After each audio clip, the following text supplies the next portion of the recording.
नमस्कार। हमारा जो पाठ चल रहा था वो था रजिया, जो कि रामवृक्ष बेनीपुरी जी के द्वारा लिखित एक रेखा चित्र है।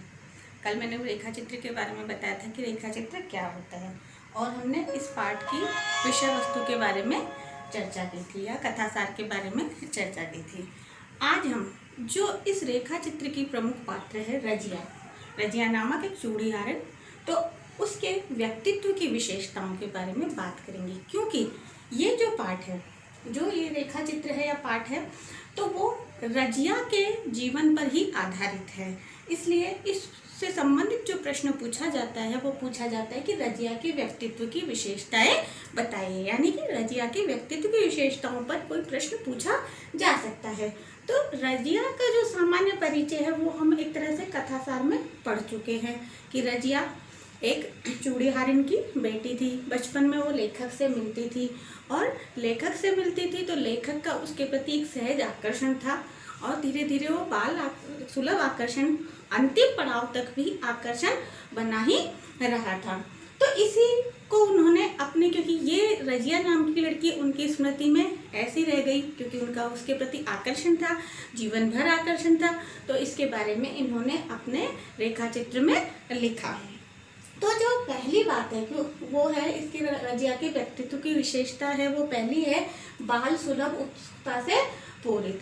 जैसे कि बालकों में बचपन में बाल सुलभ उत्सुकता सभी में होती है, लेकिन उस बच्ची में कुछ ज़्यादा ऐसी उत्सुकता थी जिससे कि लेखक अपने आप को कहते हैं आकर्षित होने से बचा नहीं पाए या उसके प्रति आकर्षित हो गए। जैसे कि बचपन में जब चूड़ीहारन औरत के साथ जब ये रजिया नाम की लड़की आती थी तो झूले के पास धीरे धीरे जब चूड़ियाँ बेचती थी तो धीरे धीरे जब झूला खाते रहते थे लेखक बचपन में, तो उनके पास आ जाती थी और उत्सुकता से उनके द्वारा खाई जाने वाली वस्तु को देखती रहती थी या उनकी तरफ देखती थी कि ये बच्चा अलग तरह का है कुछ मेरे से, क्योंकि वो चूड़ीहारन की बेटी थी और वो एक अच्छे संभ्रांत परिवार के बच्चे थे लेखक।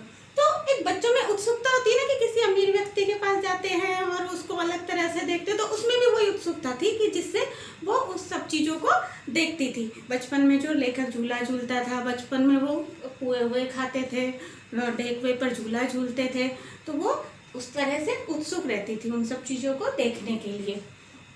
दूसरी जो विशेषता आती है वो है चूड़ियाँ पहनाने की कला में कुशल।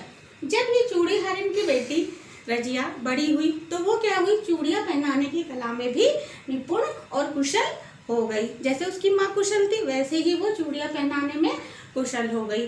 चूड़ियाँ जब वो पहनाती थी तो सब जो चूड़ियाँ पहनने वाली महिलाएं थी वो उससे प्रसन्न रहती थी, उनसे वो हंसी मजाक करती रहती थी, उनके पतियों से हंसी मजाक करती रहती थी।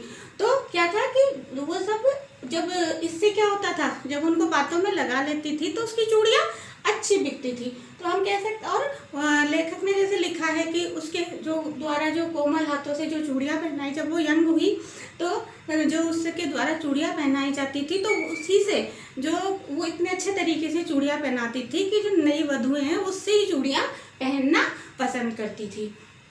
तो इस तरह से वो अच्छी एक चूड़ीहारन थी। तो तीसरी बात है, जो तीसरी उनके व्यक्तित्व की विशेषता है उनका बातूनी स्वभाव। रजिया का बातूनी स्वभाव। रजिया कैसी थी, बहुत बातूनी थी, सबसे बातें करती रहती थी, बातों में लगा के वो चूड़ियाँ बेचती थी। लेखक से भी वो जब भी मिलती थी तो बकबक करती रहती थी। लेखक ने जैसा कि रेखा चित्र में कहा है कि वो जब भी मिलती थी इतना बोलती थी कि लेखक को कुछ बोलने का अवसर ही नहीं मिलता था, यानी कि उनका स्वभाव बातूनी था।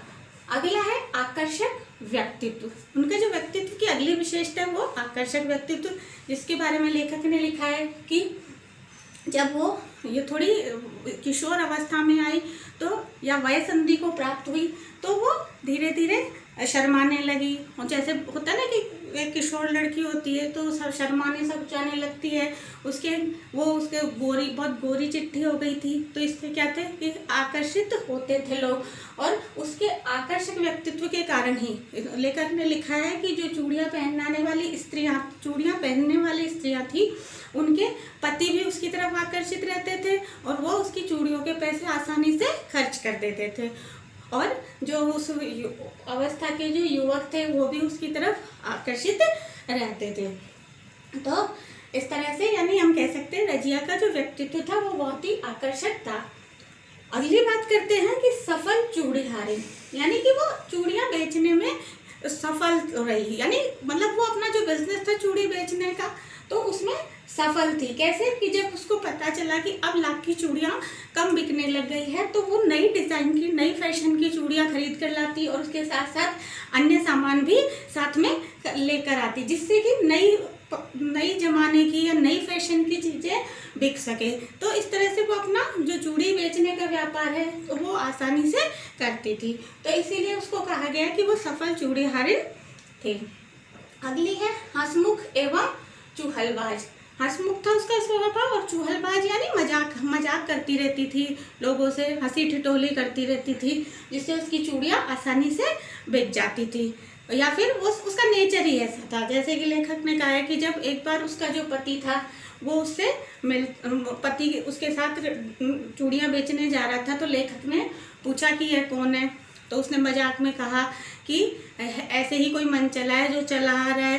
तो फिर बाद में पहले मजाक में ऐसे कहा, फिर उसने कहा कि नहीं मेरा मालिक ही मेरा खाविंद है यानी पति है। तो ऐसे मजाक करने की उसको आदत थी। ऐसे ही जब लेखक की शादी होती है और लेखक की पत्नी नई नवेली दुल्हन को वो चूड़ियाँ पहनाने आती है तो उससे भी हंसी मजाक करती रहती है कि मैं ये लूँगी वो लूँगी और नहीं तो ये नहीं दोगे तो मैं तुम्हारे पति को ही ले लूँगी। तब वो मजाक में ऐसा कहती है, तब औरतें कहती भाई हसन का क्या होगा, बोले हसन को ही इनको दे देंगे। तो मतलब उसका एक स्वभाव ऐसा था कि वो लोगों से हंसी मजाक करती रहती थी, जिससे वो लोगों को पसंद थी और वो लोग उसके प्रति आकर्षित रहते थे।